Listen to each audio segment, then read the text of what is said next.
Sometimes a single act of kindness can change everything.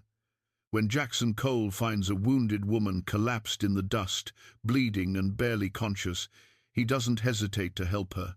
By morning, he learns the truth: she's running from Silas Blackwood's outlaw army, 200 men strong, and they're coming for her. Jackson could leave, disappear into the mountains where no one would find him, but he stays. Something about her reminds him why he became the man he is. Now he stands alone, facing an impossible fight. What makes one man willing to face 200 when he could simply walk away? Before we jump back in, tell us where you're tuning in from, and if this story touches you, make sure you're subscribed, because tomorrow I've saved something extra special for you. 3 days before the woman arrived, Jackson Cole woke to the sound of silence. Not the kind of silence that makes a man uneasy, but the good kind, the kind that comes from being far enough from civilization that the world feels like it belongs to you alone. His cabin sat nestled in a clearing halfway up the eastern slope of the Bitterroot Range, surrounded by towering pines that swayed in the mountain wind like old friends keeping watch. He was 42 years old, though the lines around his eyes made him look older.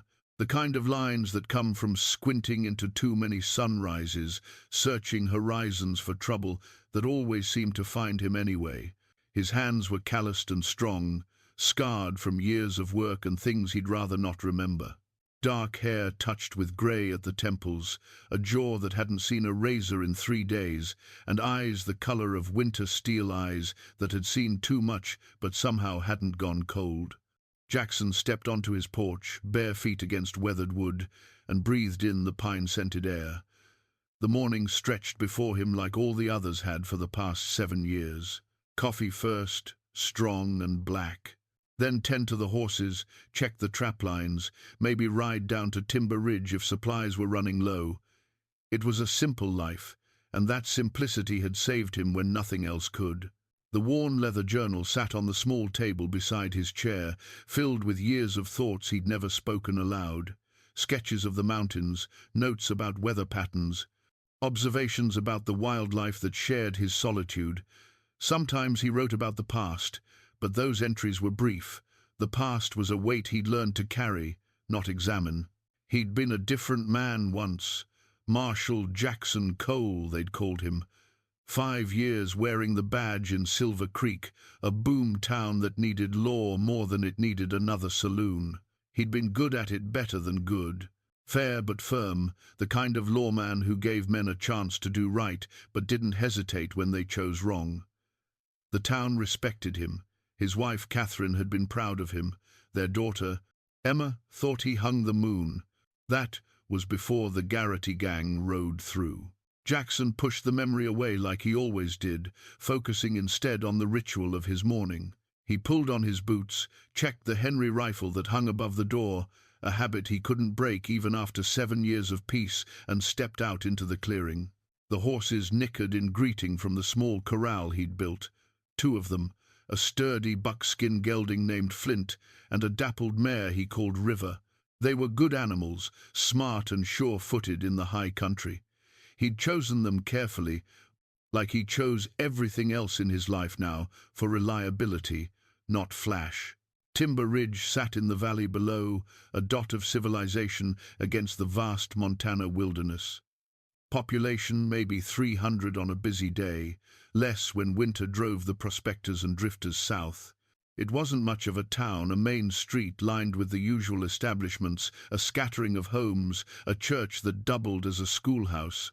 But the people were decent, the kind who'd help a neighbor without expecting payment, who understood that out here you survived together or not at all.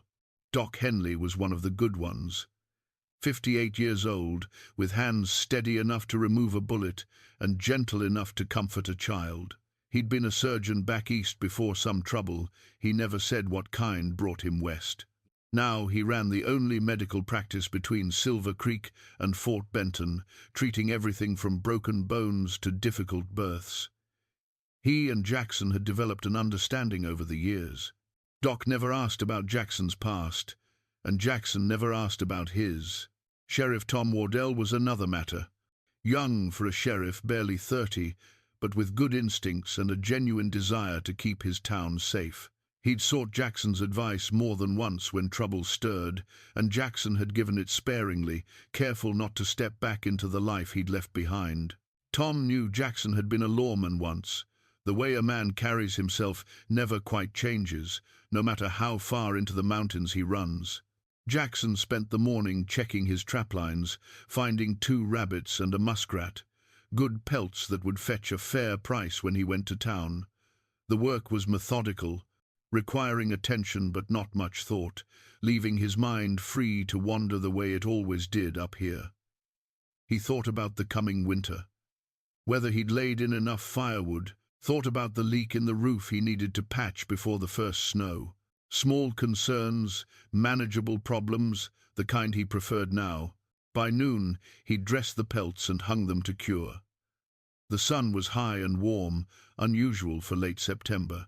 He ate a simple lunch of dried venison and hardtack, washing it down with water from the creek that ran 50 yards from his cabin.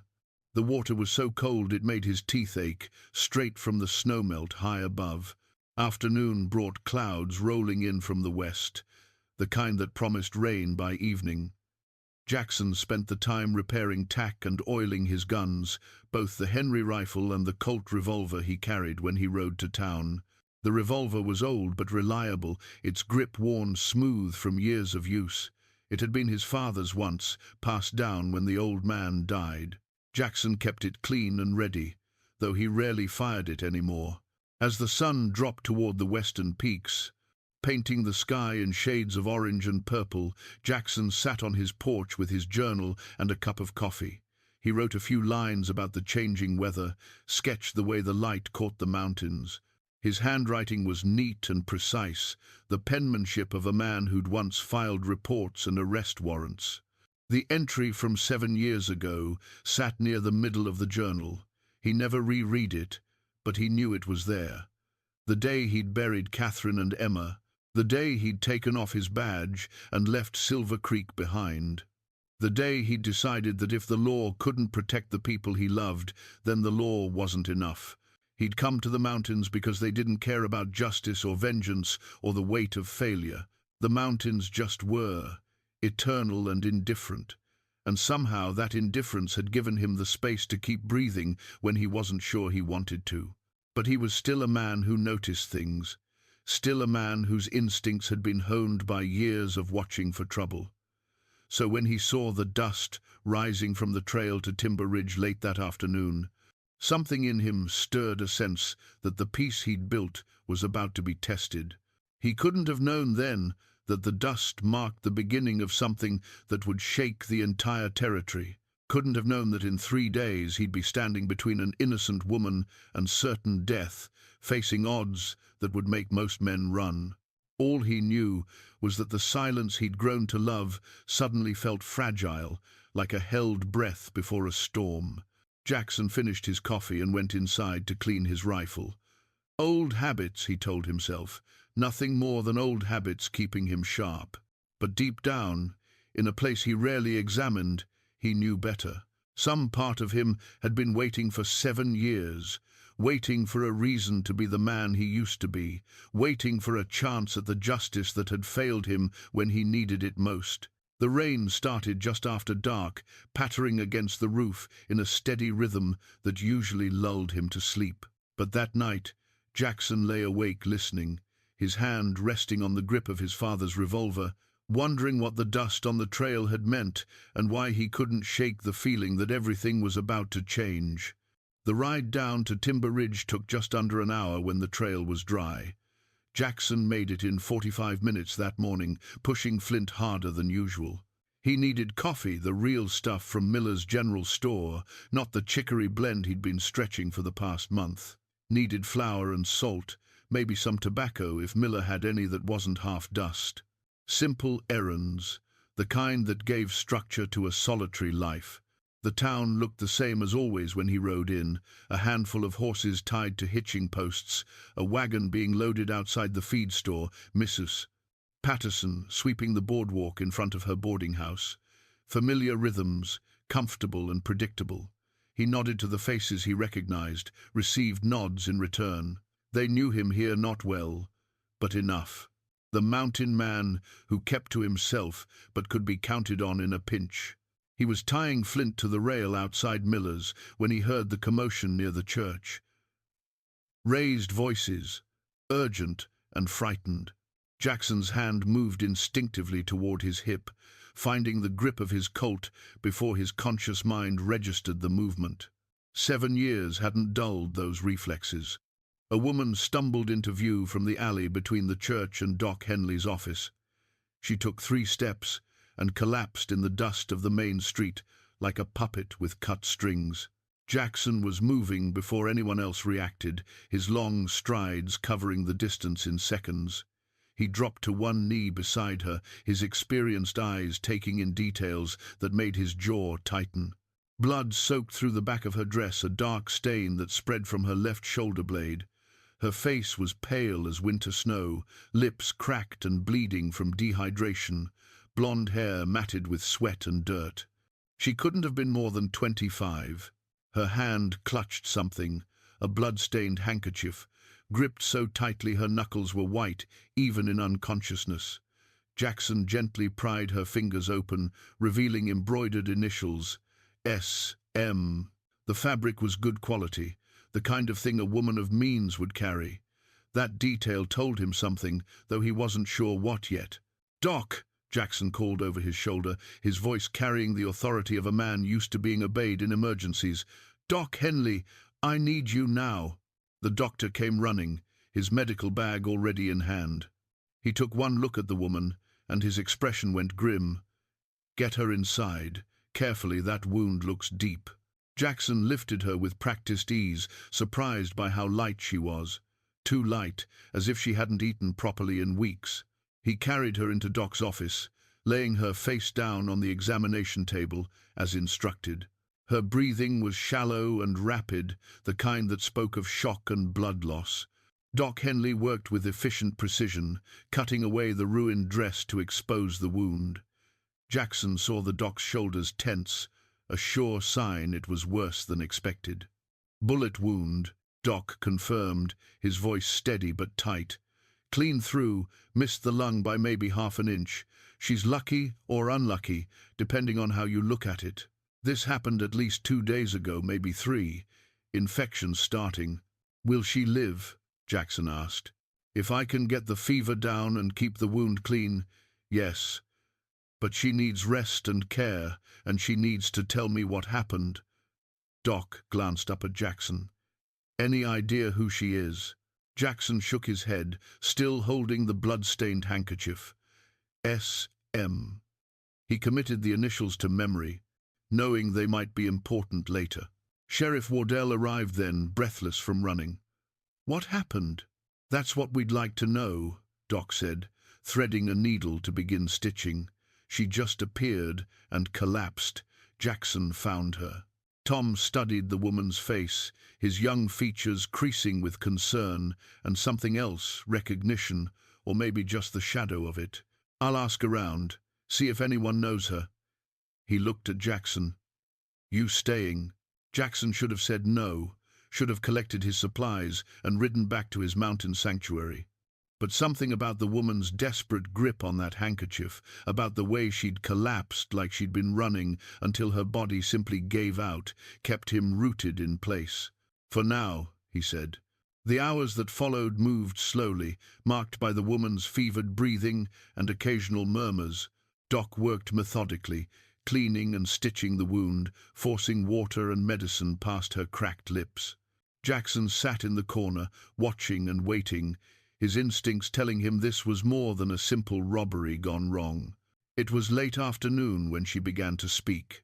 Not conscious speech, but the fevered ramblings that come when the mind slips between waking and dreaming. Most of it was incoherent fragments of words, pieces of thoughts that didn't connect. But some things came through clear enough to make Jackson's blood run cold. "They're coming," she whispered, her voice hoarse and broken. "Can't stop them. 200, maybe more. They're coming." Doc looked at Jackson, alarm clear in his eyes. Jackson moved closer, leaning down to catch her words. "Who's coming?" he asked gently. "Who are you running from?" Her eyes opened, then bright blue and filled with terror so pure it was painful to see. She focused on Jackson's face with an intensity that suggested she saw him clearly, that for a moment the fever had released its hold. "Blackwood," she breathed. "Silas Blackwood. He'll burn everything, everyone. He always does." Her hand shot out, gripping Jackson's wrist with surprising strength. "Don't let him find me. Please. He'll kill you all if he finds me." Then she was gone again, sinking back into fevered unconsciousness, leaving Jackson and Doc staring at each other with a shared understanding of just how serious this was. Sheriff Wardell had been standing in the doorway. His face had gone pale. Did she just say, "Blackwood? Silas Blackwood?" Jackson stood slowly, his mind already working through implications, calculating odds, assessing threats the way he'd been trained to do a lifetime ago. "You know the name?" "Everyone within 500 miles knows that name," Tom said quietly. "He runs the biggest outlaw gang in 3 territories. They say he's got 200 men who'd ride through hell for him. Towns that don't cooperate." He stopped, swallowing hard. "Towns that don't cooperate disappear. Burned to the ground, everyone in them killed, or worse." Doc Henley's hands had gone still on his instruments. "And she's running from him."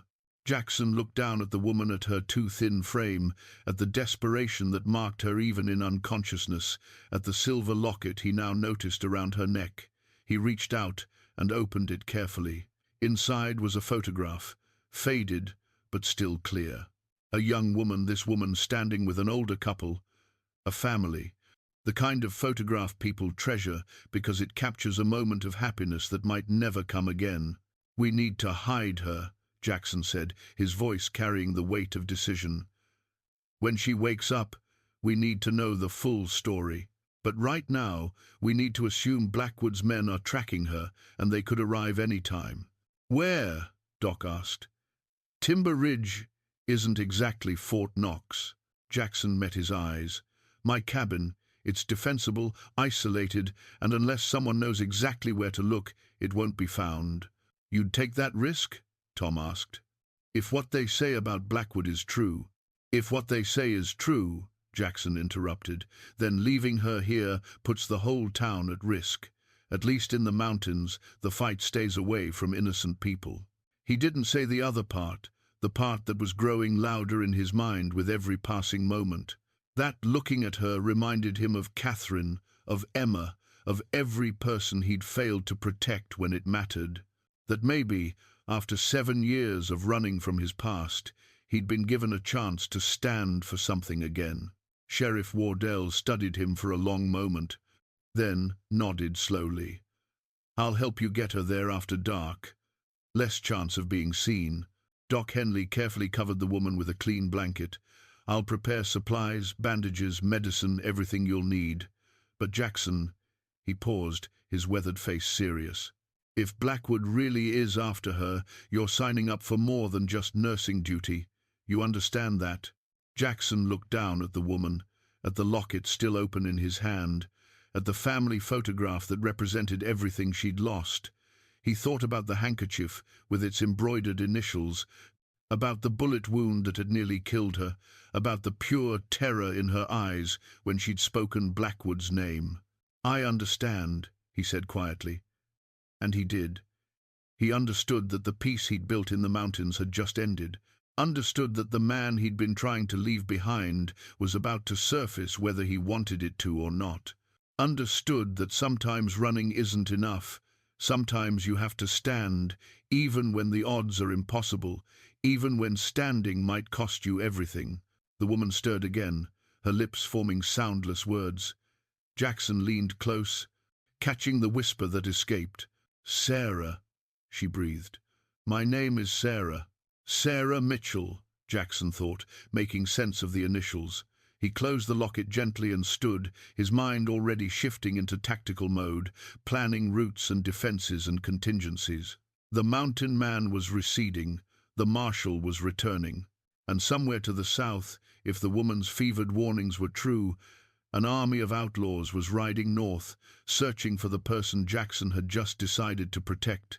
The storm that had been building for 7 years was finally here. Doc Henley arrived at dawn on the 4th day, his medical bag in one hand and a rolled map in the other. His face carried the weight of bad news, and Jackson felt his chest tighten as he watched the old doctor dismount. "It's worse than we thought," Doc said without preamble, spreading the map across Jackson's porch table. "Found this on a dying man 2 towns over. Someone tried to warn the territory, got himself killed for the trouble." The map was hand-drawn but detailed, showing a trail of destruction that stretched across 3 states. Town names were marked in black ink, with dates beside them. Beside each date was a notation: burned, occupied, or destroyed. The pattern was clear and methodical. Blackwood's army moved like locusts, leaving nothing but ash and grief in their wake. 17 towns. In 8 months, Doc said, pointing to the marks. Some of them just disappeared. No survivors, no witnesses. The ones that survived paid tribute money, supplies, whatever Blackwood demanded. Those that refused, he tapped a cluster of marks near the Wyoming border.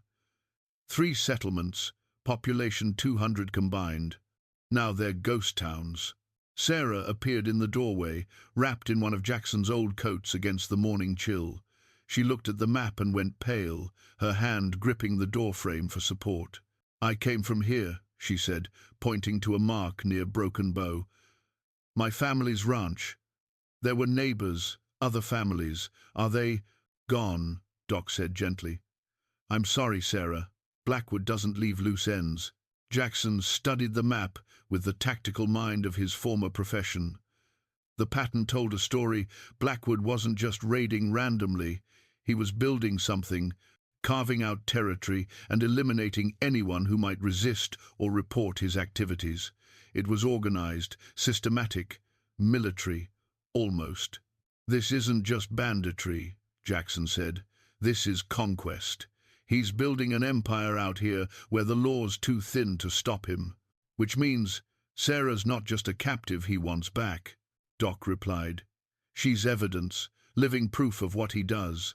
If word got out that someone escaped him and lived to tell about it, it undermines everything he's built on fear and inevitability." Sarah sank into a chair, her face in her hands. "I've doomed this whole town, everyone who helped me." "You've done nothing but survive," Jackson interrupted firmly. Blackwood doomed himself the moment he decided fear was an acceptable way to rule. Men like him, they always fall eventually. We just need to make sure he falls before he can hurt anyone else. Doc looked at Jackson with something between hope and skepticism. "One man against an organization this size. Not one man." Jackson straightened, his mind already working through possibilities. "Sheriff Wardell knows what we're up against. There are still good people in Timber Ridge who'll stand when it matters, and I'm betting Blackwood's not as unified as he appears. Men who follow out of fear are one betrayal away from turning." "That's a lot of betting on possibilities," Doc observed. "It's what I've got." Jackson met his eyes. "Unless you're suggesting I hand Sarah over and hope Blackwood's feeling merciful." "You know I'm not suggesting that." Doc closed his medical bag with a decisive snap. "I'm just making sure you understand what you're choosing, because once Blackwood gets here, there's no taking it back. No riding away. This ends in blood, one way or another." "I know," Jackson said quietly, "and I'm choosing it anyway." After Doc left, Jackson called for an emergency meeting at the cabin with Sheriff Wardell and the few townspeople he trusted most. They arrived separately throughout the morning: Tom Wardell, Doc Henley, old Marcus Webb, who'd fought in the war and still had steady hands with a rifle, young Daniel Foster, who worked at the general store but had the kind of courage that made up for inexperience, and surprisingly, Mrs. Catherine Mills, the schoolteacher whose late husband had been a Texas Ranger. They gathered around Jackson's table, 6 people who would form the core of whatever resistance Timber Ridge could muster. It wasn't much against 200, but it was a start. Jackson spread the map where everyone could see it. This is what we're facing. Not just an outlaw gang, but an organized force that's been operating with impunity for months. They're systematic, ruthless, and experienced. How do we fight something like that? Daniel asked, his youth showing in the tremor of his voice. We don't fight it head-on, Jackson replied. We can't win that battle, but we can make it costly enough that Blackwood decides Sarah isn't worth the price.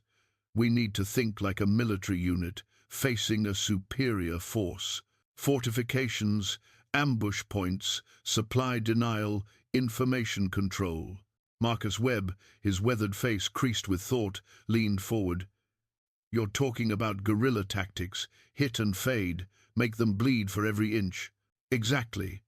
Blackwood's strength is his numbers and reputation, but numbers mean logistics, food, water, organization, and reputation only works if fear stays stronger than anger. Jackson looked at each face around the table. If we can turn this from a simple retrieval into a costly siege, his men will start questioning whether one woman is worth dying for. What about the town? Catherine Mills asked. We've got families, children.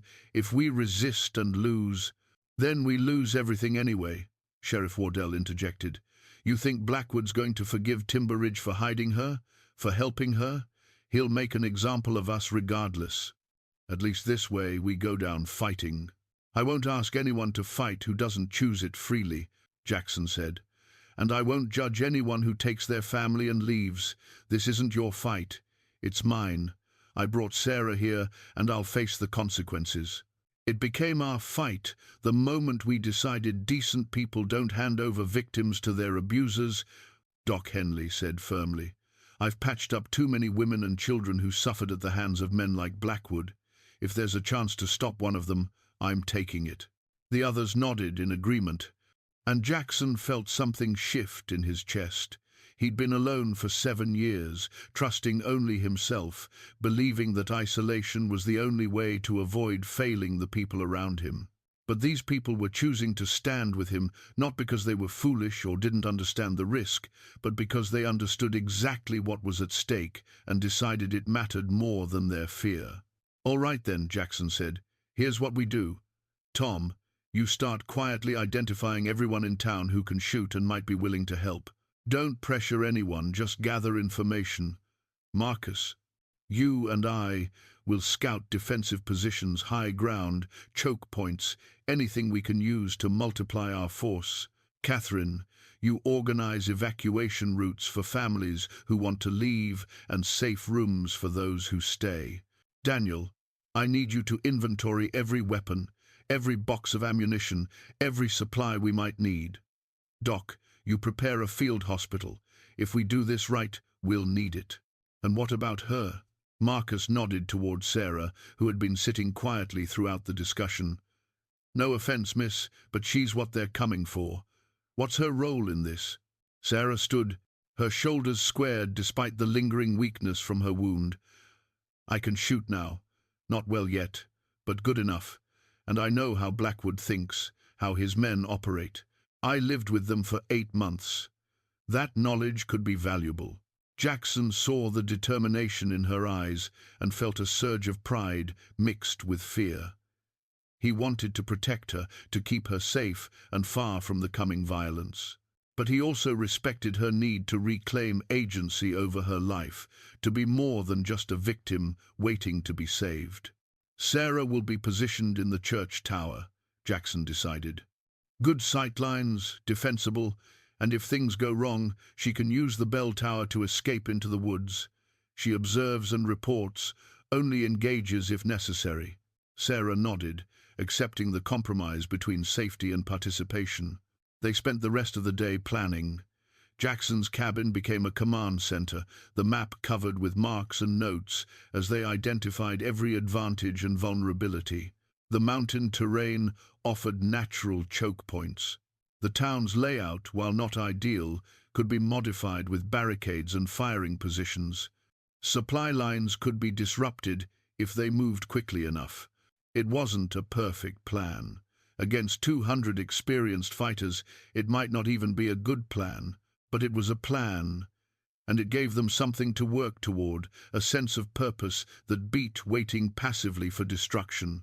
As evening fell and the others prepared to leave, Sheriff Wardell pulled Jackson aside. "You know this is probably suicide, right? Even with preparation, even with people willing to fight."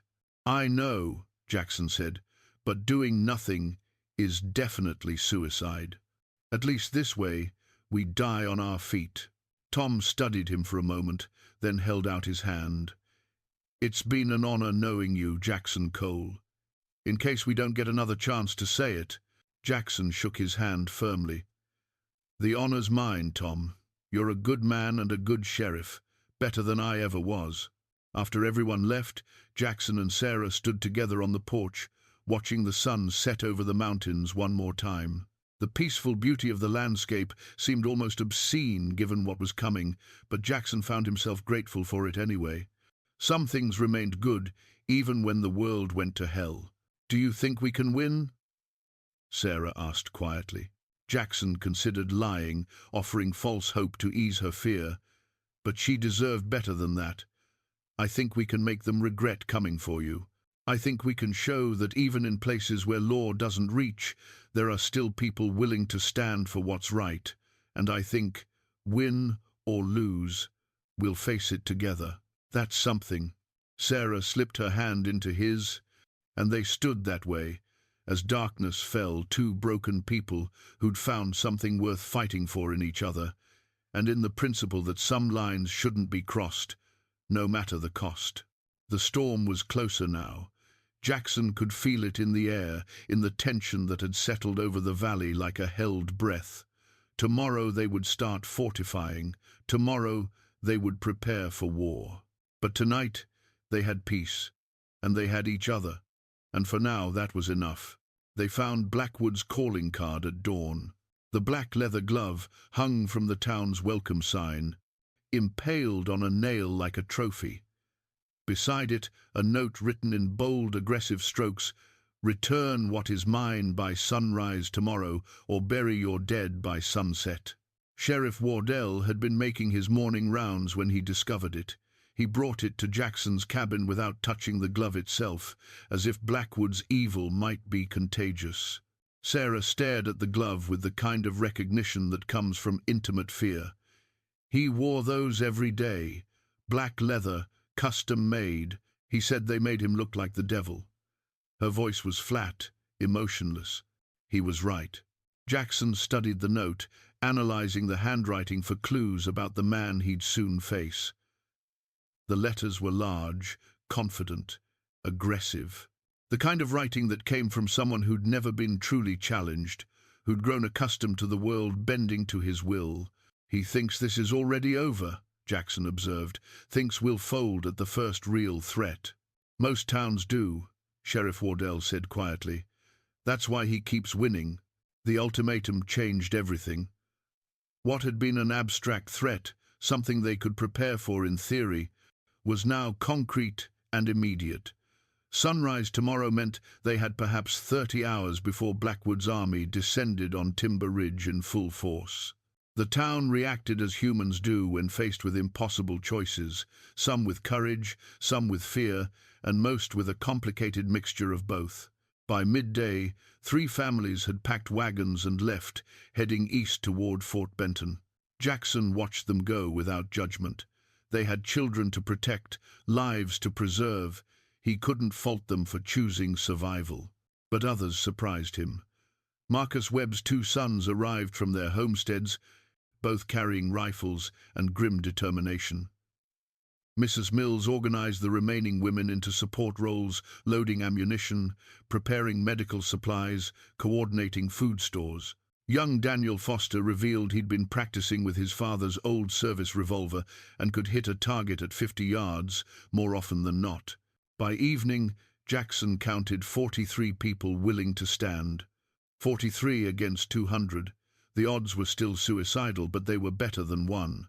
Sarah watched the preparations from Jackson's porch, her expression caught between gratitude and guilt. "They're going to die because of me," she said when Jackson joined her. They're going to fight because of themselves, Jackson corrected. Because they decided some things are worth the risk. You're just the catalyst that made them remember it.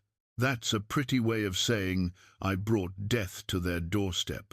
Jackson turned to face her fully. You know what Blackwood would do if we handed you over? Kill me, probably. After making an example of me. Yes. And then what? Think he'd just leave Timber Ridge alone?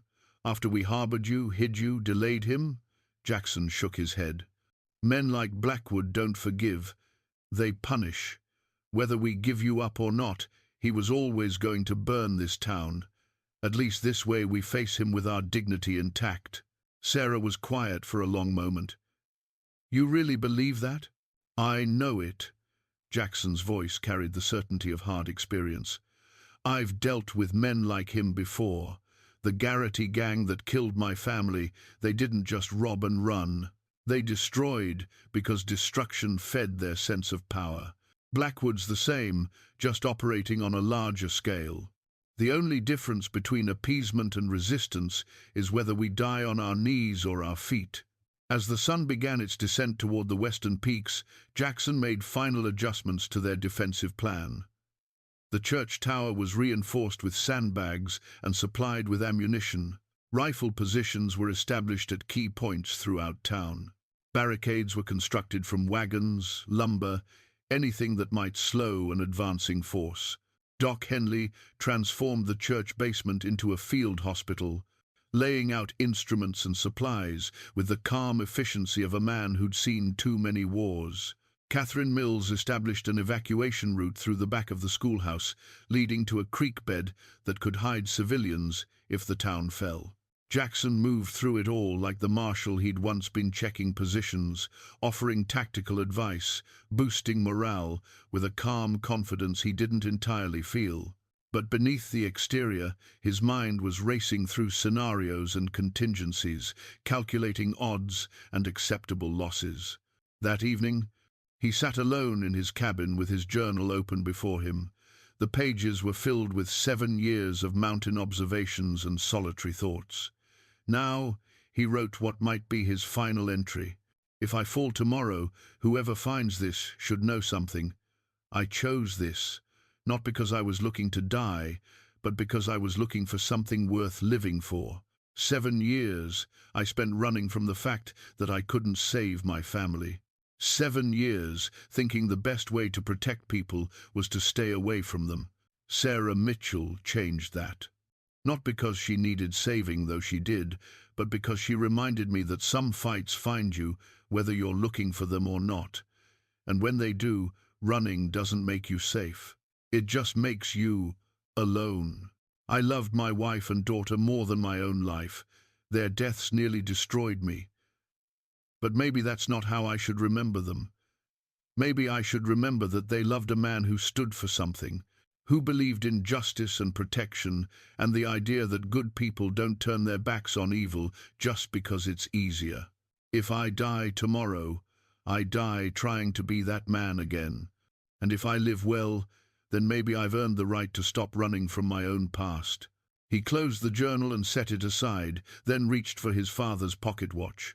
The gold case was tarnished with age, but the mechanism still kept perfect time. Jackson wound it carefully, feeling the familiar resistance of the spring, hearing the soft tick that had marked his father's life and now marked his own. His father had been a good man, not a lawman, just a rancher who believed in honest work and fair dealing. But he'd taught Jackson something important, that the measure of a man wasn't his success or failure, but whether he faced his challenges with integrity. Tomorrow Jackson would face the biggest challenge of his life. Not just Blackwood's army, but his own doubt, his own fear, his own lingering belief that he wasn't enough to protect the people who counted on him. Sarah appeared in the doorway, wrapped in one of his blankets against the cool evening air. "Can't sleep? Too much to think about," Jackson admitted. "You should rest. Tomorrow will be hard. Tomorrow will be impossible," she corrected, moving to sit beside him. "But I'm done running from impossible things." She looked at the watch in his hands. "That was your father's?" Yes, he gave it to me the day I left to become a marshal. Said it would remind me that time matters not how much you have, but what you do with it. Jackson snapped the case closed and slipped the watch into his vest pocket. I think he'd understand why I'm doing this.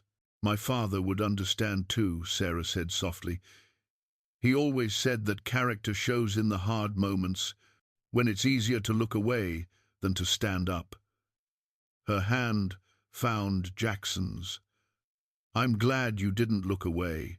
I'm glad you survived long enough to be saved, Jackson replied. They sat together in comfortable silence as darkness fell completely. Tomorrow would bring violence and chaos, and quite possibly death. But tonight they had each other, and they had purpose, and they had the quiet certainty that comes from knowing you've chosen the right path even when it's the hardest one. The pocket watch ticked steadily in Jackson's vest, marking the passage of seconds toward an uncertain dawn. And in the distance, though neither of them could see it yet, 200 riders were making camp for the night, confident that tomorrow would bring easy victory. They were about to learn that some fights aren't as easy as they look, and some people, when pushed far enough, push back with everything they have. The watch kept ticking, the night kept deepening, and Timber Ridge prepared to make its stand. The rider came 2 hours before midnight, approaching under a white flag fashioned from what looked like a torn shirt. Sheriff Wardell spotted him first from his position at the edge of town and called for Jackson. Jackson arrived with his rifle ready, though he kept it lowered in recognition of the truce flag. The rider was older than he expected, somewhere in his 50s, with grey streaking his dark hair and deep lines etched around his eyes. He sat his horse with the easy confidence of a man who'd spent his life in the saddle, but his expression carried something Jackson hadn't expected to see in one of Blackwood's men. Shame.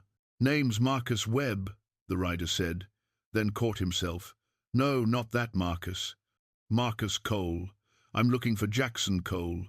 Been told he's in this town." Jackson felt the world shift beneath him.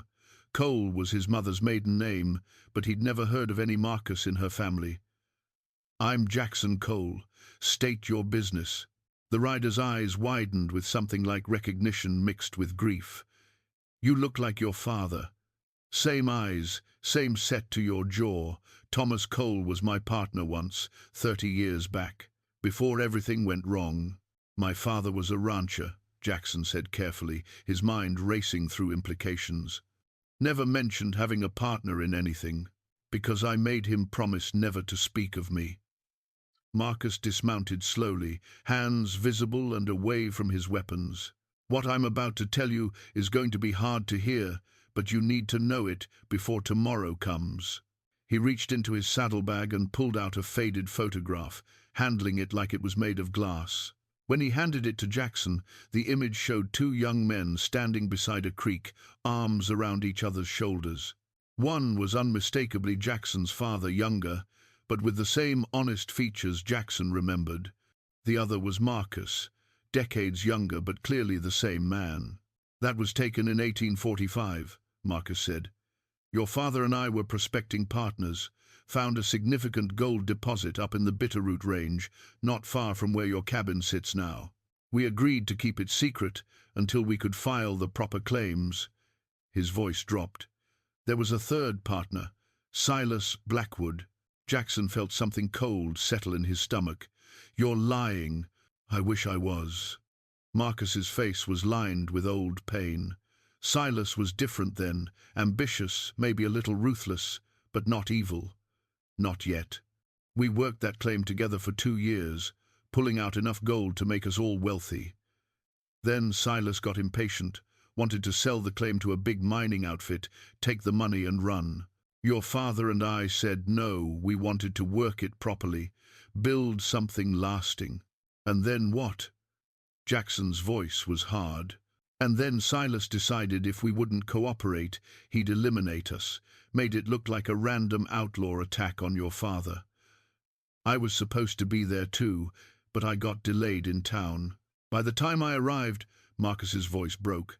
Tom was dead, shot in the back, and Silas was gone, with all the maps and documents proving our claim. The world seemed to tilt. Jackson's father had died when Jackson was 15, killed by what the local sheriff had called a robbery gone wrong. Jackson had always believed it was random violence, the kind of senseless tragedy that plagued the frontier. But this, you're saying Blackwood killed my father for gold, that the outlaws who murdered him were Blackwood's men. I'm saying Blackwood personally shot your father in the back and left him to die like a dog. Marcus's voice shook with suppressed rage. Then he disappeared. I spent 5 years looking for him, but he'd vanished into the territories. When I finally found him again, he'd built an army and a reputation so fearsome that coming after him would have been suicide. So I joined him instead. You joined the man who killed your partner? Jackson couldn't keep the disgust from his voice. I joined him to stay alive, long enough to find the right moment to destroy him, Marcus corrected. And because my daughter was still alive, and I couldn't risk her if I went after him directly. Silas knew about her, used her as insurance that I'd stay loyal and keep my mouth shut about the past. Jackson's mind was reeling, trying to process revelations that recontextualized his entire life. The tragedy that had shaped him, that had driven him to become a marshal, that had ultimately led to his own family's deaths, all of it traced back to Silas Blackwood. "Why are you telling me this now?" he asked. Marcus met his eyes with an intensity that bordered on desperation. "Because tomorrow Silas comes for that girl you're protecting, and when he does, I'm going to help you kill him. I've waited 30 years for this. My daughter finally escaped him 3 months ago. She's safe in California now, using a new name. I'm the only loose end he has left from the old days, and I'm done pretending to be loyal to the man who destroyed my life." He pulled another item from his saddlebag, a worn leather journal similar to Jackson's own. "This belonged to your father. I saved it from his cabin after he was killed. It has everything. All the details about our partnership, the gold claim, Silas's plans, proof of what he did." Jackson took the journal with trembling hands. His father's handwriting covered the pages, entries dating back 3 decades. He flipped to the final entry, dated 2 days before his father's death. "S. is getting dangerous. Marcus and I agreed to dissolve the partnership if he doesn't settle down. The gold isn't worth what he's becoming. If something happens to me, I want Jackson to know the truth. This land is ours by right, and no amount of threat or violence changes that." The words blurred as emotion threatened to overwhelm Jackson. All these years, he'd carried his father's death as a random tragedy. But it hadn't been random at all. It had been murder, calculated and cold, by the same man who now threatened everything Jackson was trying to protect. "There's more," Marcus said quietly. "The Garrity gang that killed your wife and daughter, they were doing contract work for Silas.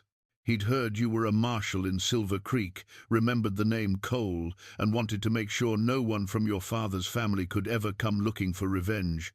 It wasn't random, Jackson. It was Silas tying up loose ends." The rage that flooded through Jackson was so pure and consuming that for a moment he couldn't speak. Everything, every loss, every tragedy, every reason he'd run to the mountains, all of it led back to one man. Silas Blackwood had destroyed his father, his wife, his daughter, and very nearly Jackson himself. "Why should I believe you?" Jackson finally managed. "You could be lying to create chaos in his ranks." Marcus pulled one final item from his coat, a small daguerreotype in a silver frame. It showed a young woman with dark hair and sad eyes. "This is my daughter, Elizabeth. Silas held her for 15 years, same as he's holding Sarah Mitchell now. Same as he's held dozens of others. I've helped him commit terrible crimes because I was a coward who valued my daughter's life over justice. But she's free now, and I'm done being a coward." He met Jackson's eyes with an intensity that spoke of absolute truth. "Tomorrow I ride with his army, but when the fighting starts, I'll turn on them. I'll create confusion in their ranks, feed you information, do everything I can to help you bring him down. All I ask is that if I die doing it, you make sure Elizabeth knows I tried to do right at the end."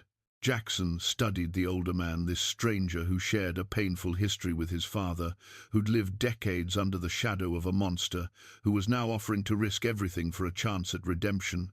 Every instinct told him to trust his own assessment, but his gut said Marcus was telling the truth. The pain in his eyes was too real to be fabricated. "What can you tell me about their tactics?" Jackson asked, making his decision. Relief washed over Marcus's face. "Everything. Silas is arrogant, thinks his reputation and numbers make him invincible. He'll come straight up the main approach with overwhelming force, expecting you to break immediately. But his men, most of them are followers, not believers. They're with him for profit and protection, not loyalty. Create enough chaos, make it costly enough, and they'll break." They spent the next hour going over details, weak points in Blackwood's organization, officers who could be turned or eliminated to create confusion, supply vulnerabilities, tactical patterns. Marcus had decades of inside knowledge, and he shared it all with the methodical precision of a man who'd been planning this betrayal for years. "There's one more thing," Marcus said as he prepared to leave. "The gold claim your father died for, it's still valid. The documents Silas stole are in his saddlebag.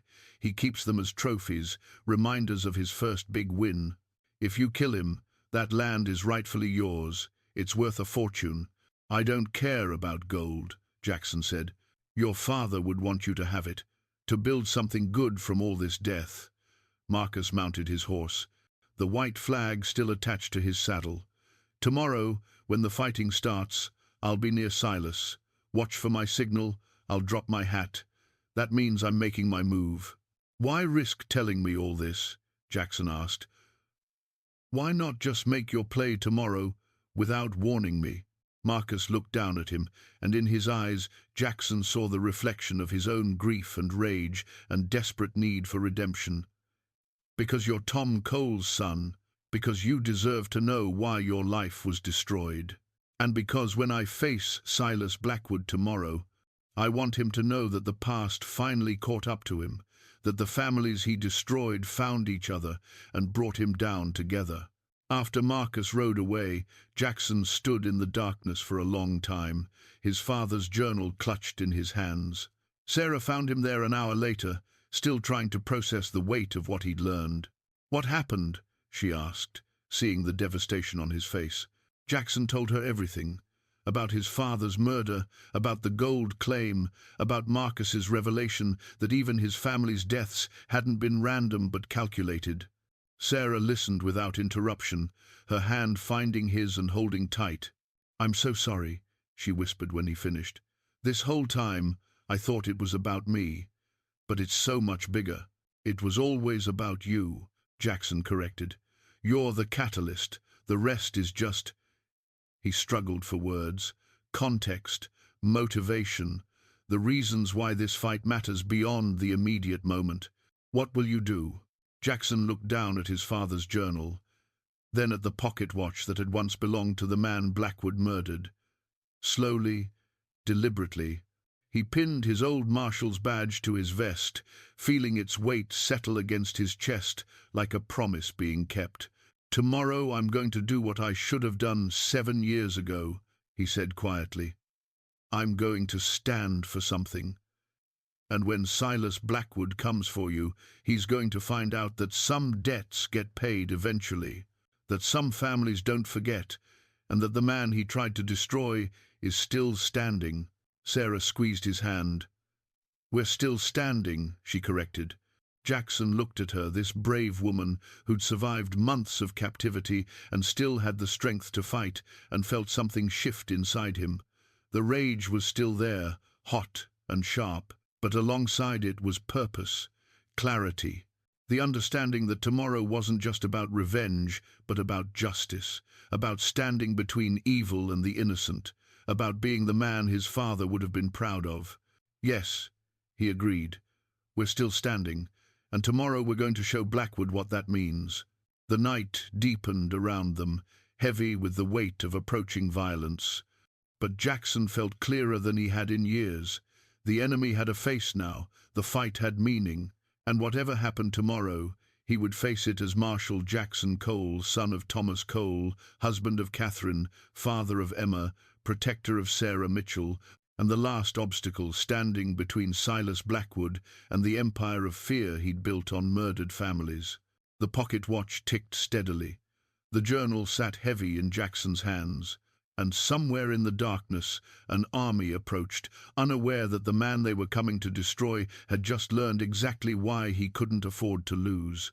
Dawn came slowly, painting the eastern sky in shades of red and gold that seemed almost mocking in their beauty.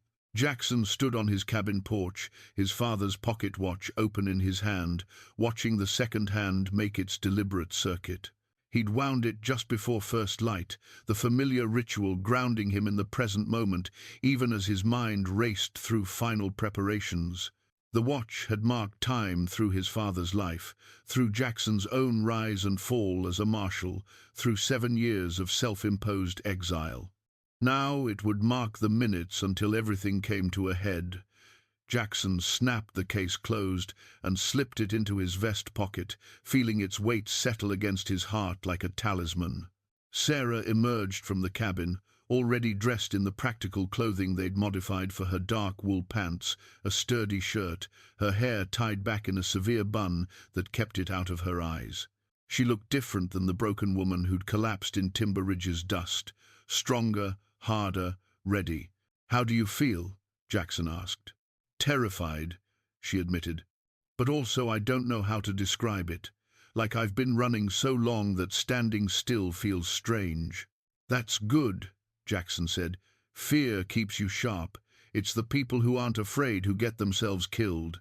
They ate a simple breakfast of coffee and hardtack, neither speaking much. There wasn't much left to say. Everything that mattered had been said in the quiet hours of preparation, in the looks exchanged across the cabin, in the growing certainty that whatever happened today, they would face it together. By the time they rode down to Timber Ridge, the town had transformed. Barricades lined the main street. Windows were shuttered and reinforced. Rifle positions were manned by grim-faced men and women who'd chosen to stand. The church tower bristled with sandbags, its bell waiting to sound the alarm. Doc Henley met them at his office, now converted into a field hospital. His instruments were laid out with surgical precision, bandages stacked in neat piles, everything ready for the wounded that would inevitably come. "Supplies are distributed," Doc reported. "Everyone knows their position and fallback points. We're as ready as we'll ever be." Sheriff Wardell joined them, his young face set in lines of determination that aged him a decade. "Scouts report dust on the southern horizon. They'll be here within 2 hours." 2 hours. Jackson felt time compress, every second suddenly precious. He made a final tour of the defenses, checking each position, offering quiet words of encouragement to people who looked to him for confidence they weren't sure they felt themselves. Marcus Webb's eldest son held the position at the general store, his rifle clean and ready. "My father would be proud of you," Jackson told him, meaning the mountain Marcus, not the traitor riding with Blackwood. "He said you were a good man," the son replied. "Said if you were leading this fight, we had a chance." Jackson hoped he was right. The younger Marcus didn't know yet about his namesake riding with the enemy, didn't know about the complex web of betrayal and loyalty that connected their families. He would learn soon enough. Catherine Mills had positioned herself at the schoolhouse with 3 other women, all armed with rifles. She met Jackson's eyes with the steady gaze of someone who'd already made peace with whatever came next. "I taught these children," she said, gesturing to the empty schoolroom. "Every one of them knows their letters, because I gave them that gift. If I die today making sure they don't grow up in Blackwood's world, then I've done my duty." "You're a remarkable woman," Jackson said. "I'm a practical one. Teaching requires discipline and courage. So does this." She checked her rifle with practiced efficiency. "Besides, my husband was a ranger. He'd haunt me if I didn't make his death count for something." Young Daniel Foster manned the church entrance, positioned to protect the stairs leading to Sarah's tower position. He looked nervous but determined, his father's revolver holstered at his hip and a Winchester across his lap. "I'm scared," he admitted when Jackson checked on him. "Good," Jackson replied. "Means you're paying attention. Just remember your training. Breathe, aim, fire, and if things get overwhelming, fall back to the next position. Don't be a hero, be smart." Jackson climbed the tower stairs to find Sarah already in position, her borrowed rifle resting on the sandbags. From here, she had a commanding view of the main approaches to town.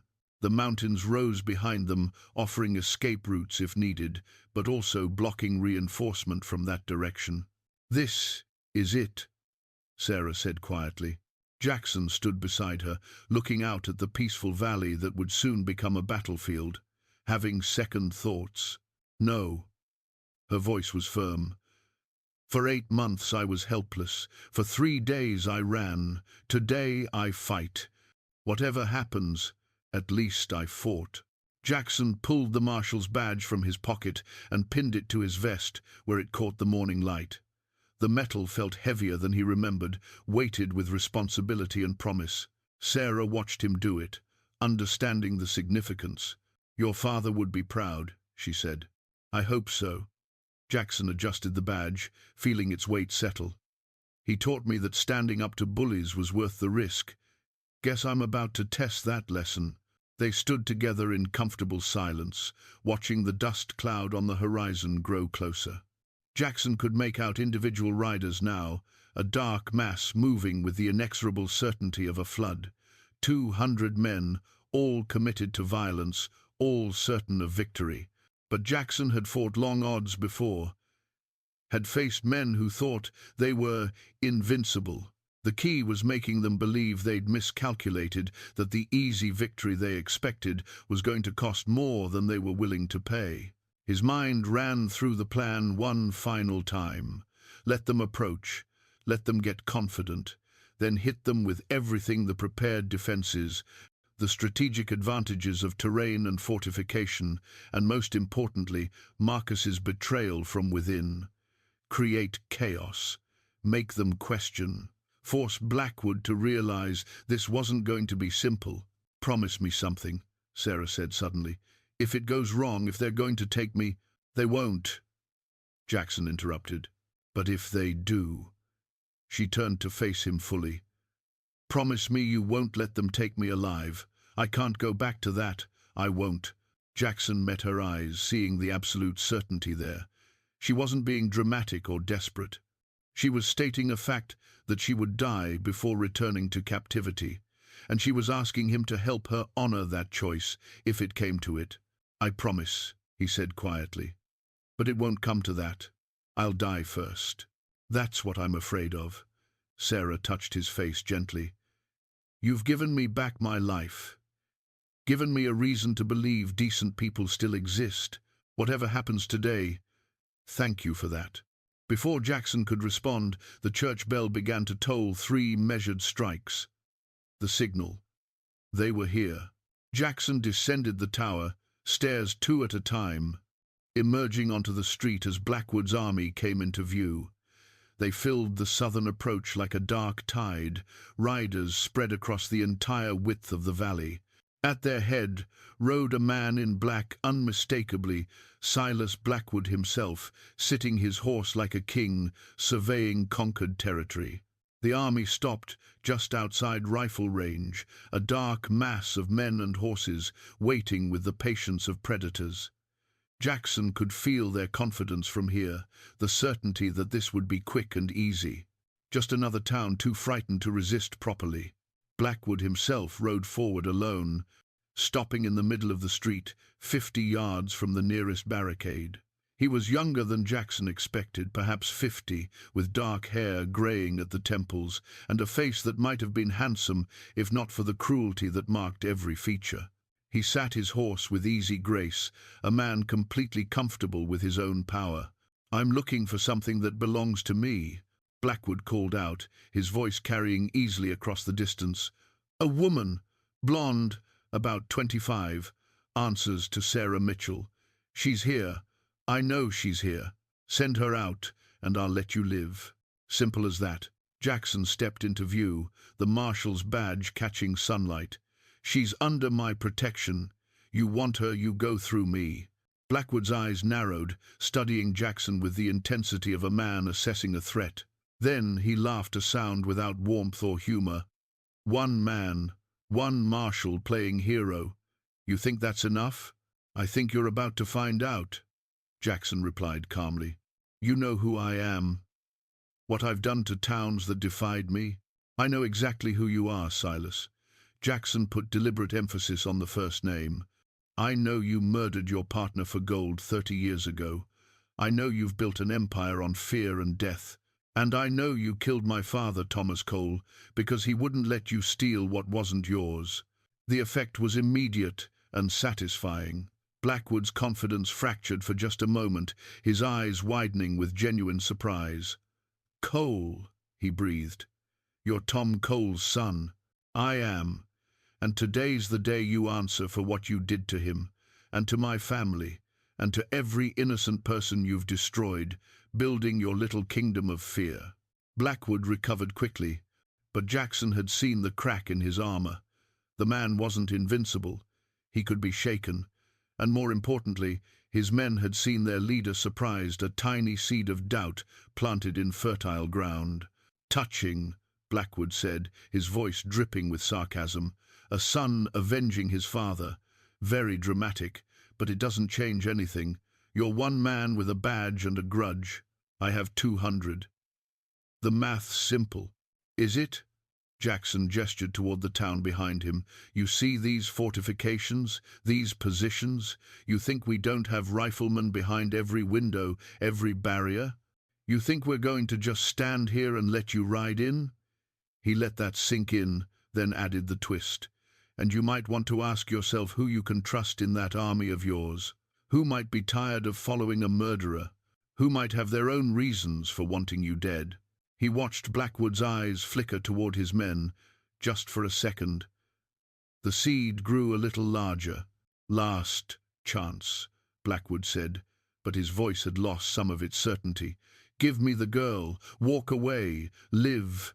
"No," Jackson said simply. Blackwood stared at him for a long moment, then turned his horse back toward his army. "So be it. When you're dying, remember you chose this." He raised his hand, preparing to signal the attack. Jackson's own hand moved to his rifle, ready for what came next. Behind him, 43 people held their positions, their weapons trained on an army they couldn't hope to defeat in open battle. But they weren't planning an open battle. They were planning chaos. Blackwood's hand dropped. The army surged forward, and Jackson Cole, marshal and son and protector, stood his ground as the storm broke over Timber Ridge. Blackwood's fury was palpable even from a distance. He'd lost control of the narrative, lost men to betrayal and resistance, and worst of all, lost the appearance of invincibility. Now he was determined to crush Timber Ridge completely, to make an example so brutal that no one would ever dare resist him again. The third wave was everything he had left, over 100 riders in a coordinated assault, designed to overwhelm through sheer numbers. They came from every direction simultaneously, setting fire to buildings on the outskirts to create smoke and confusion, driving straight for the heart of town, where Jackson's defenses were strongest. Jackson fell back to the church, rallying his people for what would be the final stand. They'd taken casualties, Marcus Webb's youngest son dead, Catherine Mills wounded but still fighting, Daniel Foster bleeding from a scalp wound, but refusing to abandon his position. But they'd hurt Blackwood too, hurt him badly enough that his army was fracturing. The battle became chaos. Smoke from burning buildings obscured sightlines, the crack of rifles and the screams of wounded horses filled the air.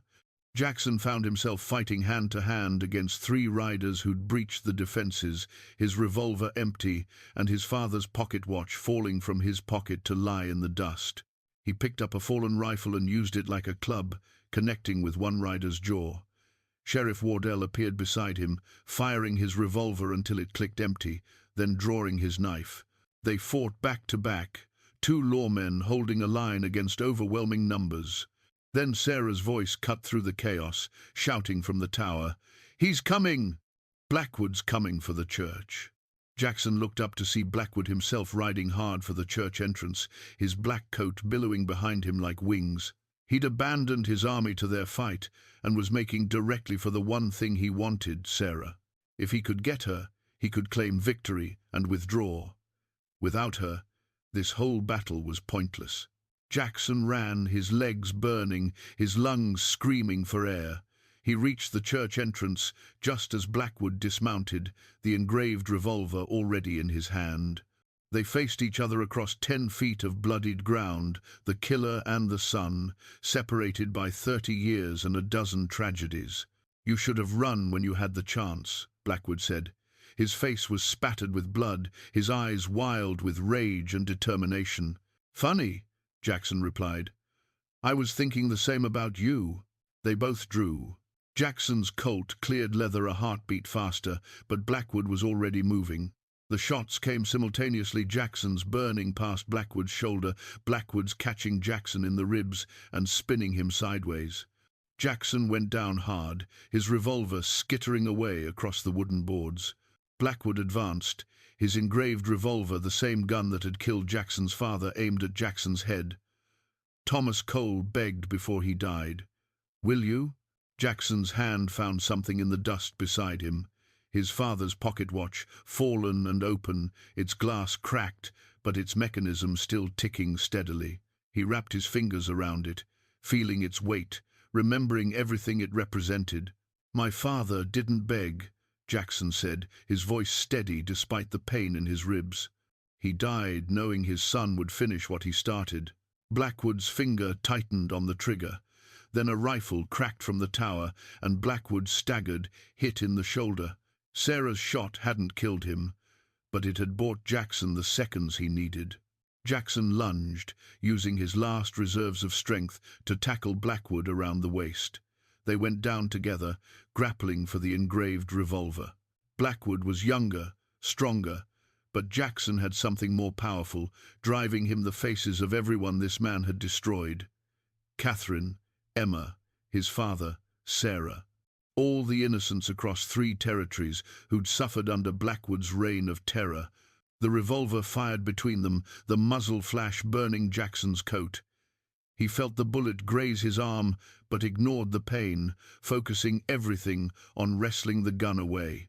They rolled across the ground, each fighting for the weapon that would determine the outcome. Then Jackson's hand closed over the grip, his finger finding the trigger.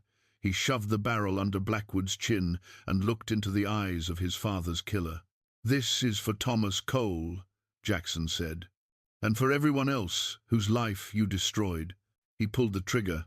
The shot echoed across the battlefield like a thunderclap. Blackwood's body went limp, his eyes staring sightlessly at the sky. Jackson pushed himself off the corpse, his ribs screaming, his arm bleeding, but alive. Around him, the battle was ending. Blackwood's army, seeing their leader fall, lost what remained of their will to fight. Some fled, others threw down their weapons and surrendered.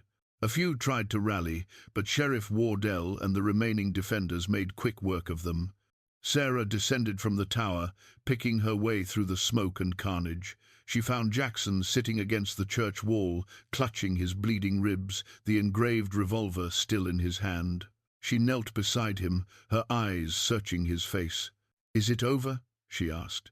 Jackson looked at Blackwood's body, then at the sunrise beginning to break through the smoke. "It's over." She took the revolver from his hand and set it aside, then helped him stand. Around them, Timber Ridge began to count its costs and tend its wounded. But they had survived. Against impossible odds, they had stood and fought and won. The pocket watch lay in the dust where it had fallen, still ticking, still marking time. Jackson picked it up carefully, wiping the blood and dirt from its face. The glass was cracked, but the mechanism ran true. Some things, he thought, are stronger than the violence that tries to break them. 2 weeks after the battle, Jackson stood at the edge of town watching workers raise a new sign. The old one had burned during the fight, just one casualty among many. But Catherine Mills had insisted they needed something to mark what had happened here. something that would remind people of the stand they'd made. The sign read, "Timber Ridge, where good people stand." Simple words, but they carried weight. Already the story was spreading across the territories. How one small town had faced down Blackwood's army and won. How ordinary people had chosen courage over fear. The legend would grow in the telling, Jackson knew, but the core truth would remain. His ribs still ached where Blackwood's bullet had cracked them. Doc Henley had patched him up well, but healing took time. The scar would be permanent, a reminder of the price of standing. But Jackson found he didn't mind. Some scars were worth carrying. Sarah sat beside him on the bench, her own wounds healing. The bullet wound in her shoulder had reopened during the fight, and she'd lost enough blood to worry Doc considerably. But she'd survived, stronger for having fought instead of just endured. "Federal marshals arrived this morning," she said. "They're taking custody of the prisoners." There had been 37 survivors from Blackwood's army willing to surrender. Some would hang for their crimes, others would serve long sentences. A few of the younger ones, pressed into service and more victims than villains, might eventually be released. Justice would be imperfect, but it would be served. "Did they find the documents?" Jackson asked. "The ones Marcus mentioned?" Sarah nodded. "In Blackwood's saddlebag, just like he said. Your father's partnership agreement, the gold claim, everything. The marshals confirmed it that land is legally yours now. The gold, too." Jackson had visited his father's grave the day after the battle, once he could walk without help. He'd placed the cracked pocket watch on the headstone and told his father everything that had happened, about Sarah, about Marcus's betrayal and redemption, about standing when running would have been easier. He'd wept then, finally allowing himself to grieve not just his father, but everyone he'd lost along the way. Catherine and Emma. 7 years of isolation, the marshal he'd been, and the mountain man he'd become. All of it flowing out in that quiet cemetery, while Sarah waited respectfully at a distance. When he was done, he'd retrieved the pocket watch and wound it carefully. Then he'd returned to town and begun the work of rebuilding. "What will you do with it?" Sarah asked now. "The claim?" Jackson had thought about that question constantly over the past 2 weeks. The gold represented wealth beyond anything he'd imagined, security, options, a new beginning built on his father's legacy. "I'm going to develop it properly," he decided. "Hire workers, pay fair wages, do it the way my father wanted. The way Thomas Cole would have approved of." He looked at Sarah. "There's a condition, though." "Oh?" "I'm going to need help. Someone I trust to keep the operation honest. Someone who understands what it means to fight for something worth having." He met her eyes. "Interested in being a partner?" Sarah's smile was the first genuine one Jackson had seen from her, lighting her face and erasing years of trauma. "Are you offering me a job or something more?" "I'm offering you a choice," Jackson said carefully. "You're free now, truly free. You can go anywhere, be anyone. If you want to stay, there's a place for you here in the business, in this town, in—" he paused, uncertain how to continue. "In your life?" Sarah finished softly. "Yes," Jackson admitted, "if you want that.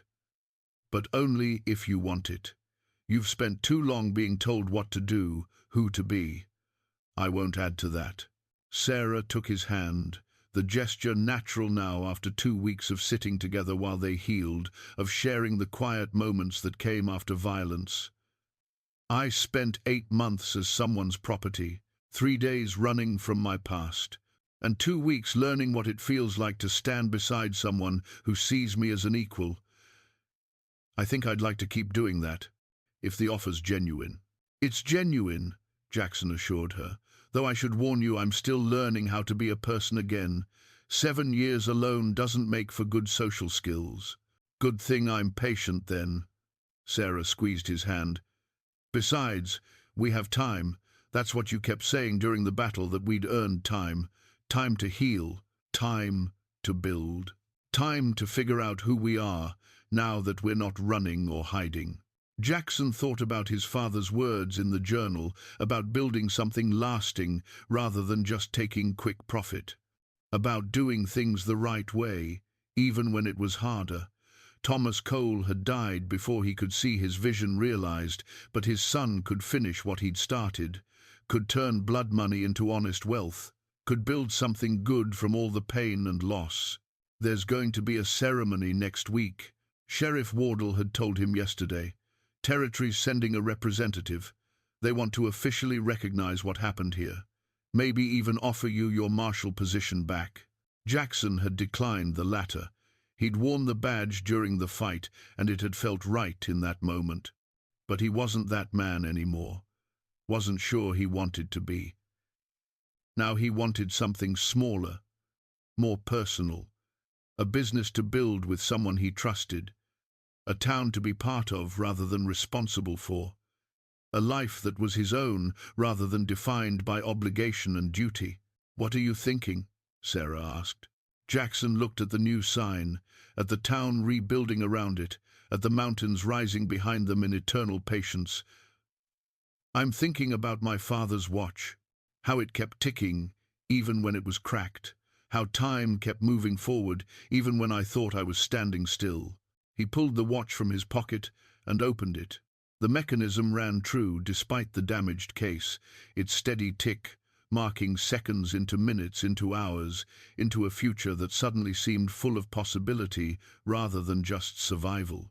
"I'm thinking," Jackson continued, "that maybe broken things can still work, can still serve their purpose, can still mark time for people who need to remember that the past doesn't have to define the future." Sarah leaned her head against his shoulder, a simple gesture that spoke of trust and growing affection. "That's a pretty thought, Marshal." "Former Marshal," Jackson corrected. "Now, I'm just Jackson Cole, son of Thomas Cole, prospective business owner, protector of stubborn women who don't know when to quit. I could say the same about stubborn men who stand alone against armies." They sat in comfortable silence as the sun climbed higher, warming a day that had started cold. Around them, Timber Ridge continued its healing. Buildings were being repaired, families were returning, life was reasserting itself in the way it always did after violence passed. Doc Henley walked by and tipped his hat to them. "Looking better every day, both of you." "Thanks to you," Sarah replied. "Thanks to each other," Doc corrected. "I just patch bodies. You two patch something more important, each other's belief that good people still exist." He nodded toward the new sign. Catherine's words, but the sentiment fits. After he left, Jackson stood and offered Sarah his hand. She took it and rose beside him, both of them moving a little carefully, still healing but getting stronger every day. "Come on," Jackson said. "Let's go look at those survey maps of the claim. Figure out where we're going to build the operation." "Our operation," Sarah corrected. "Our operation," Jackson agreed. Partners. They walked toward the future together, two people who'd survived the worst and chosen to build something better. Behind them, the new sign caught the morning light, its message clear and simple. Here, good people had stood. Here, good people had fought. Here, good people had won. And now, here, good people would build. The pocket watch ticked steadily in Jackson's vest, marking time for a life that was just beginning. Some things he'd learned were worth fighting for, worth bleeding for, worth standing alone against impossible odds for. And sometimes, if you were lucky, you didn't have to stand alone at all.